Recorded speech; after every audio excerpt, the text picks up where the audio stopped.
Hola a todos, yo soy Gina Cabrer, investigadora histórica y genealogista, representante del patronato del Instituto Nacional de Antropología e Historia, y conmigo se encuentra Asael Holz, encargado de la parte cultural de Raíces del Noreste. ¿Y qué es Raíces del Noreste? Es este espacio donde vamos a estar hablando de toda la historia, cultura, gastronomía del noreste, de este lugar que es nuestro.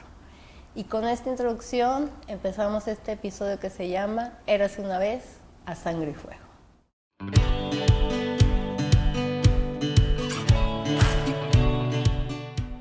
Y la historia de este primer episodio empieza con mi historia. Yo cuando era niña me encantaban los cuentos y siempre que leía Érase una vez sabía que venía una gran aventura. Y con la genealogía hace unos años encontré la mayor aventura del mundo, la mejor historia, mi historia dentro de la historia del noreste.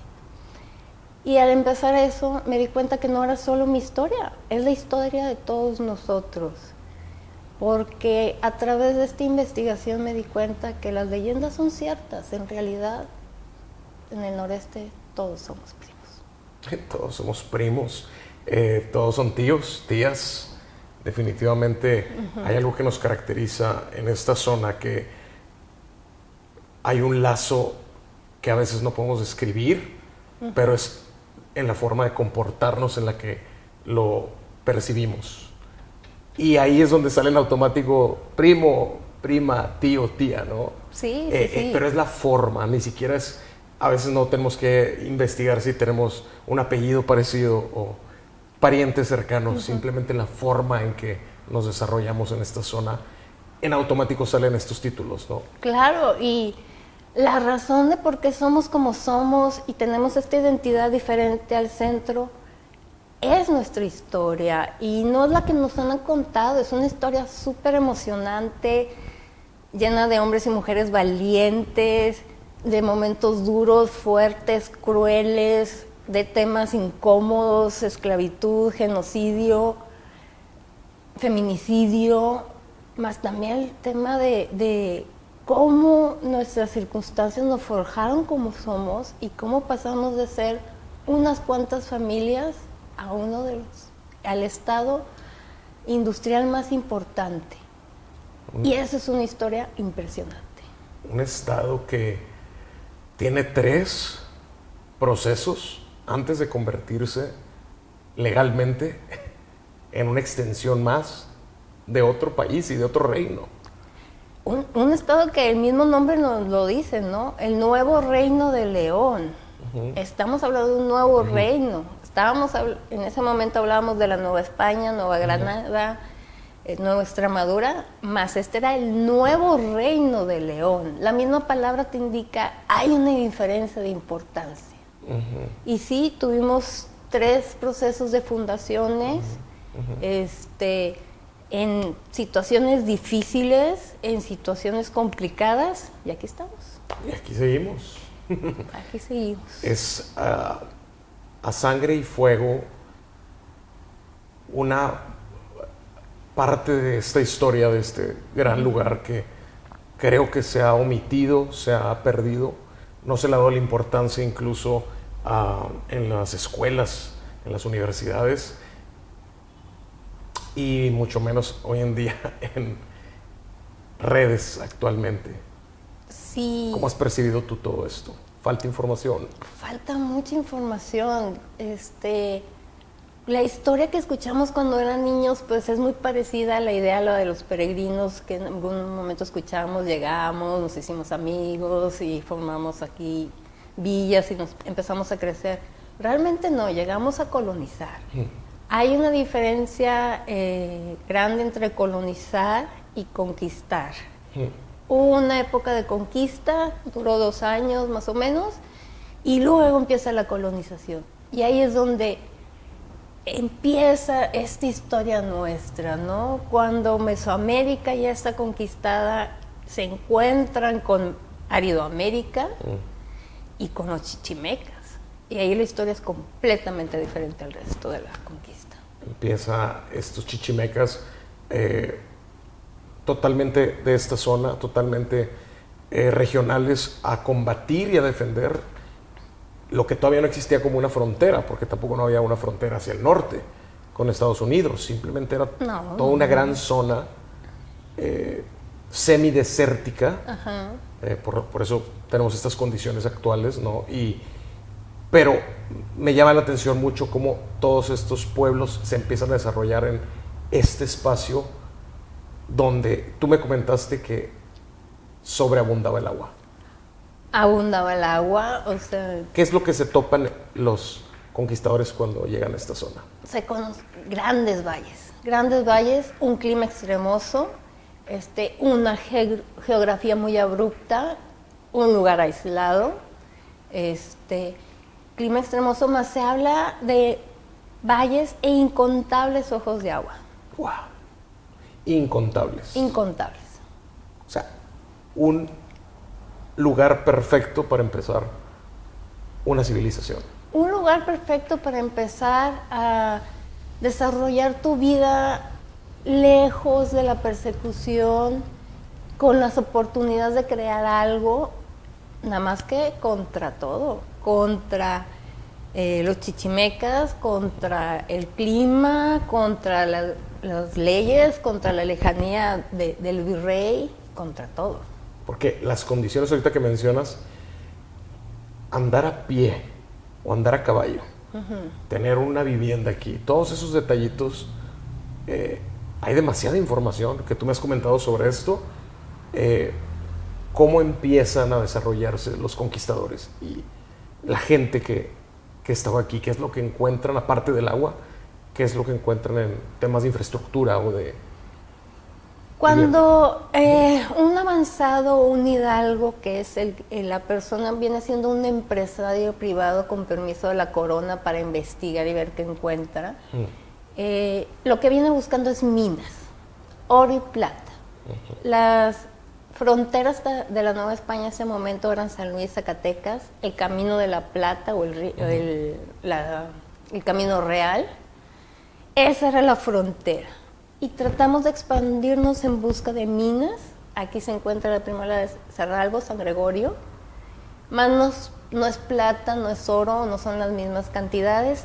Y lo que se desarrolla es una industria en base de la caza de naturales para venderlas como esclavos a las minas. La grana, cochinilla, también es un muy importante factor.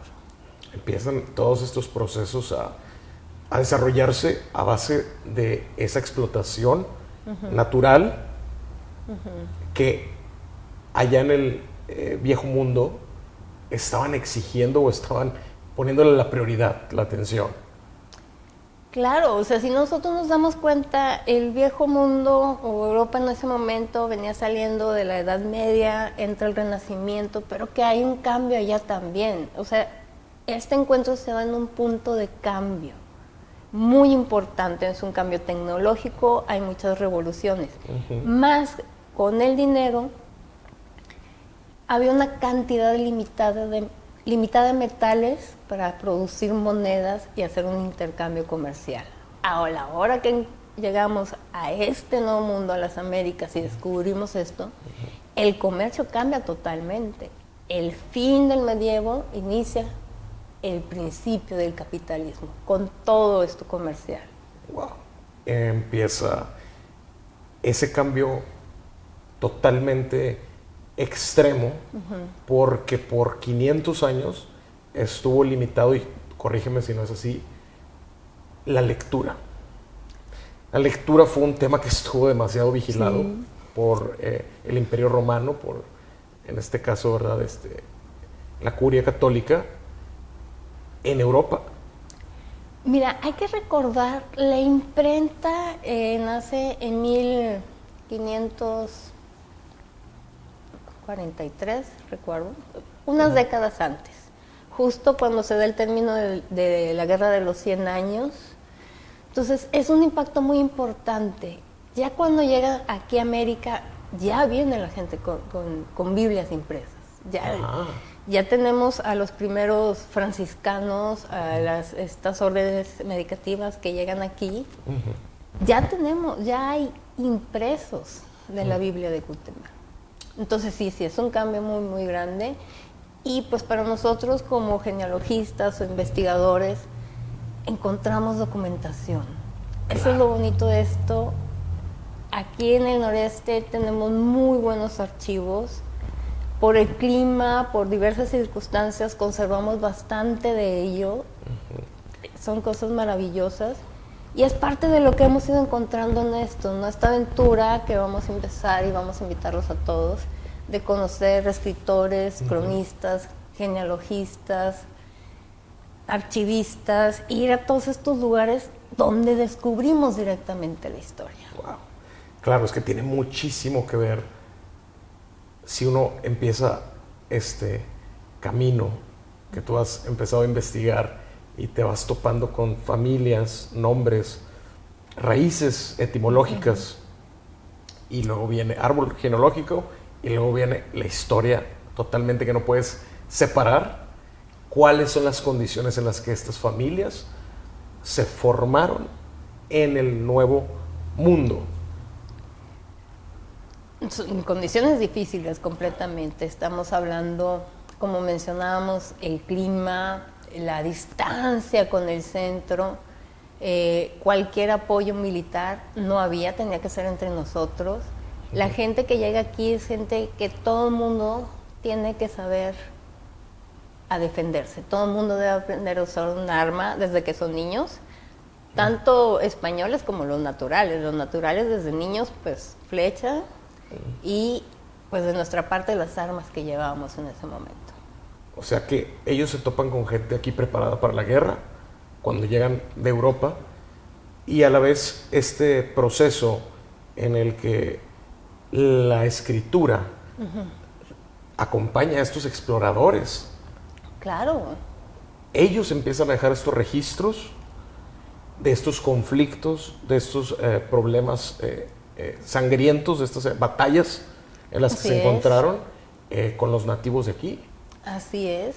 Esto te lo topas y es que para mí suena como algo que nos pasamos por alto en la historia. Este proceso. Sí, mira, los procesos son complejos. Venimos aquí a tratar de armar una sociedad en un mundo realmente nuevo para todos. El que llega aquí llega sin saber qué se va a encontrar, y vienes con la esperanza de algo nuevo, sobre todo los jóvenes, ¿no? Que pues es a quien más puedes convencer de embarcarse en lo desconocido. Pero también, como te menciono, la esperanza de tener este lugar para nosotros. Claro. Este espacio donde tú puedas vivir y no tener miedo de la persecución religiosa. Porque aparte estaban este grupo de personas tratando de ocultar sus orígenes y sus raíces en Europa, totalmente conectadas con Medio Oriente. Y eso los empieza a mover de un extremo a otro, cruzar el océano para llegar a este lugar, haciéndose pasar por otro tipo de creyentes. En este caso, ¿cómo percibes tú cuando empiezas a investigar estas raíces? ¿No te ha pasado que alguien se dé cuenta de algo que ignoraba por completo? Mira, esto de los criptojudías es un tema aparte, más cuando empezamos, sí te encuentras con gente que no sabe que ha sido adoptada. Estamos hablando de gente de 70, 80 años, que a lo mejor no sabía, y nos damos cuenta en los registros que han sido adoptados. O mucha gente que pues sus papás no son sus papás. Vamos encontrando varias cosas. Por ejemplo, la gente que pensaba que su padre había muerto de una forma y encontramos que murió en otro lugar.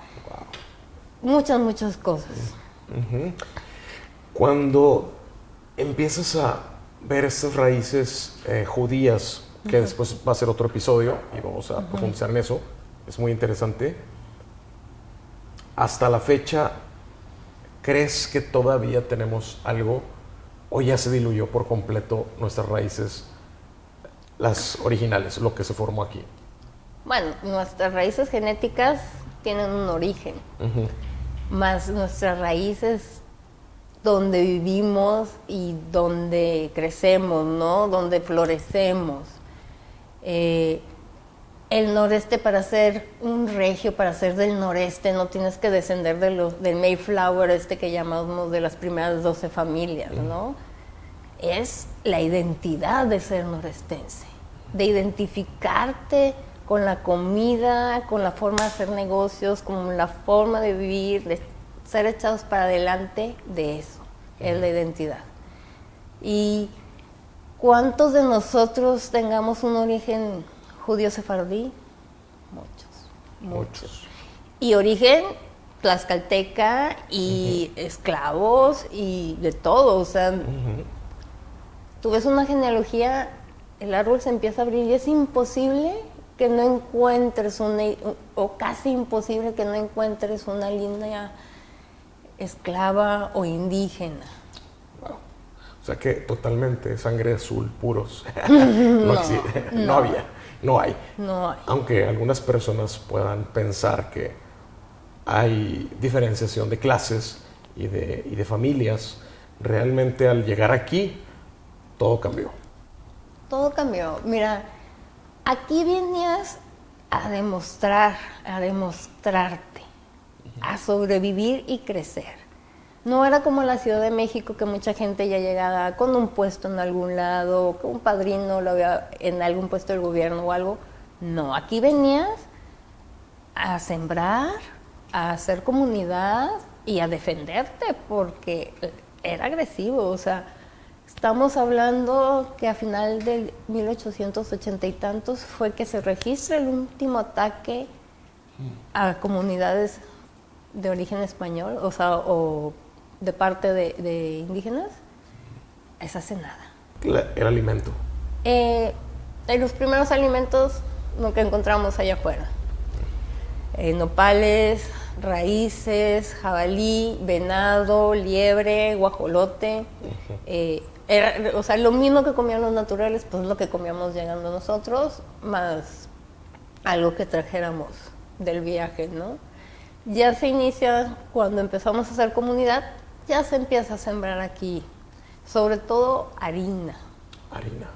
La harina viene siendo uno de los primeros productos que empezamos a producir para vender e intercambiar con otros lugares.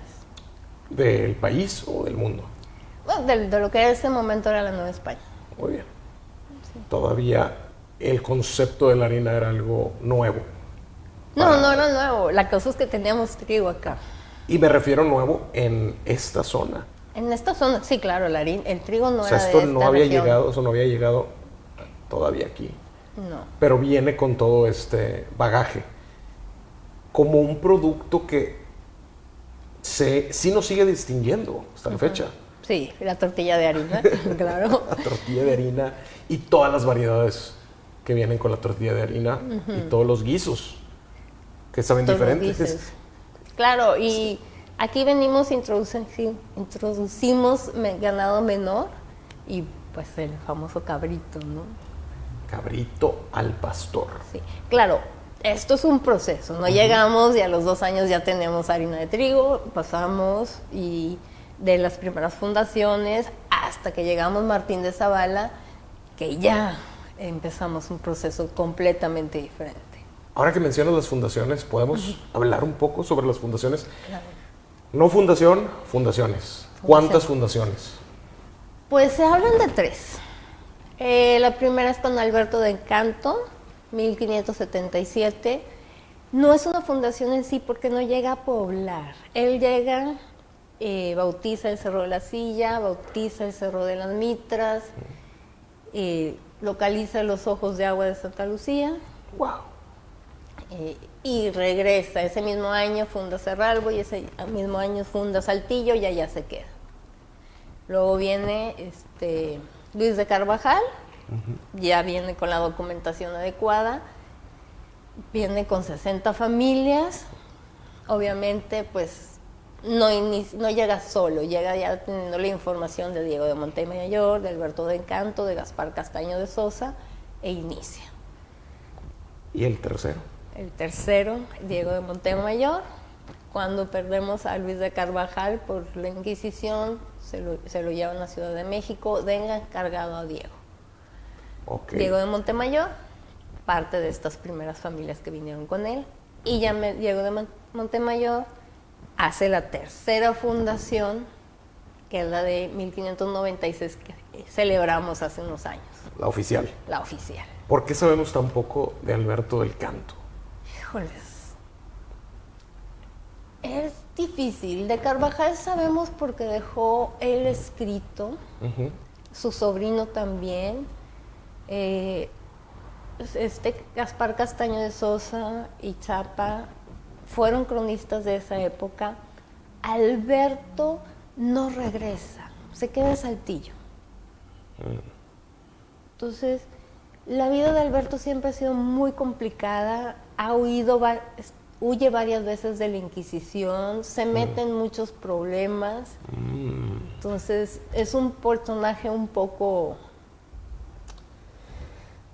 digamos, exótico o extravagante o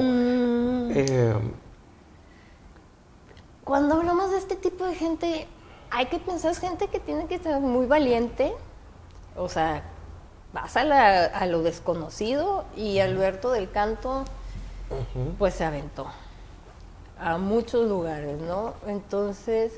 Fue explorador, fue pionero, no tenía miedo, tenía muchas agallas para explorar estos... Era muy guapo. Era guapo. Era muy guapo y muy encantador. Entonces había varios problemas de faldas por ahí. ¿Hubo alguna que le perjudicara? Sí, Juana de Porcayo, la esposa de Diego de Montemayor. Entonces esa es una historia parte de las historias bizarras que vamos a estar escuchando. ¿Cómo termina, aparte Alberto del Canto, casado con la hija de Juana y Diego? Wow. Creo que esto suena perfecto como para adentrarnos, empezar, dejar este prólogo, dejar esta introducción e irnos adentrando en los próximos episodios, ahora sí, en ciertos temas. Claro. Mira, hay mucho de lo que platicar. Todo es importante, ¿no? El impacto del ferrocarril, del bisonte, todas las mujeres en nuestra historia es un tema impresionante.